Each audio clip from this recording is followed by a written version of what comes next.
कहानी सच्ची मित्रता। गांव में एक 12 साल का लड़का आर्यन रहता था। वह पढ़ाई में तेज और दोस्तों में लोकप्रिय था।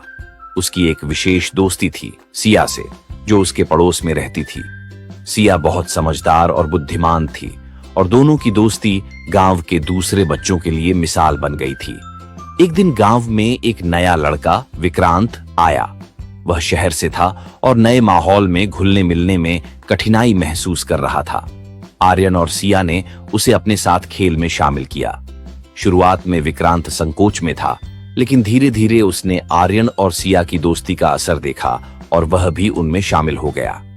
आर्यन और सिया ने विक्रांत को अपने खेलों में शामिल किया। तीनों ने मिलकर खेलना शुरू किया और विक्रांत की मुस्कान वापस लौटने लगी। तीनों का समय हंसी मजाक में बीतने लगा। विक्रांत ने आर्यन और सिया को अपने शहरी जीवन के बारे में बताया, जिससे उनकी दोस्ती और मजबूत हुई। एक दिन गांव में एक बड़ा खेल प्रतियोगिता आयोजित हुआ। आर्यन ने सोचा कि वह और विक्रांत मिलकर क्रिकेट में भाग लेंगे, लेकिन सिया ने कहा, हमें सही तरीके से अभ्यास करना होगा। उन्होंने कई दिन तक अभ्यास किया। प्रतियोगिता के दिन आर्यन और विक्रांत ने पूरी मेहनत की, लेकिन मैच हार गए। आर्यन निराश हुआ, लेकिन सिया ने उसे समझाया, जीत और हार दोनों जीवन का हिस्सा हैं। महत्वपूर्ण है कि हमने साथ में खेला और कोशिश की। कुछ समय बाद विक्रांत ने गांव में एक समस्या देखी। गांव के बच्चे अक्सर पढ़ाई में कमजोर थे। विक्रांत ने आर्यन और सिया से कहा, हमें कुछ करना चाहिए। उन्होंने एक अध्ययन समूह बनाया, जिसमें वे बच्चों को पढ़ाने लगे। धीरे धीरे गांव के बच्चे पढ़ाई में अच्छा करने लगे। सभी ने उनकी मेहनत की सराहना की। यह देखकर विक्रांत को खुशी हुई और उसने महसूस किया कि सच्ची मित्रता न केवल अपने लिए बल्कि दूसरों के लिए भी होती है। एक दिन गांव में एक त्योहार आया। सभी बच्चे मिलकर तैयारी कर रहे थे। विक्रांत को एक ऐसा काम सौंपा गया जो बहुत मुश्किल था। उसे एक नृत्य प्रदर्शन का नेतृत्व करना था, लेकिन कुछ दिन पहले विक्रांत बीमार पड़ गया। आर्यन और सिया ने विक्रांत का ख्याल रखा।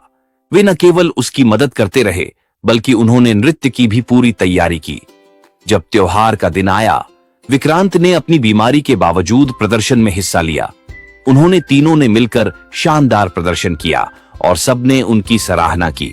इस अनुभव ने विक्रांत को सिखाया कि सच्ची मित्रता में एक दूसरे का सहारा देना कितना महत्वपूर्ण है। आर्यन और सिया ने उसे प्रेरित किया कि कठिनाइयों का सामना कैसे करना है। जैसे जैसे समय बीतता गया, आर्यन, सिया और विक्रांत ने मिलकर कई नई गतिविधियों की योजना बनाई।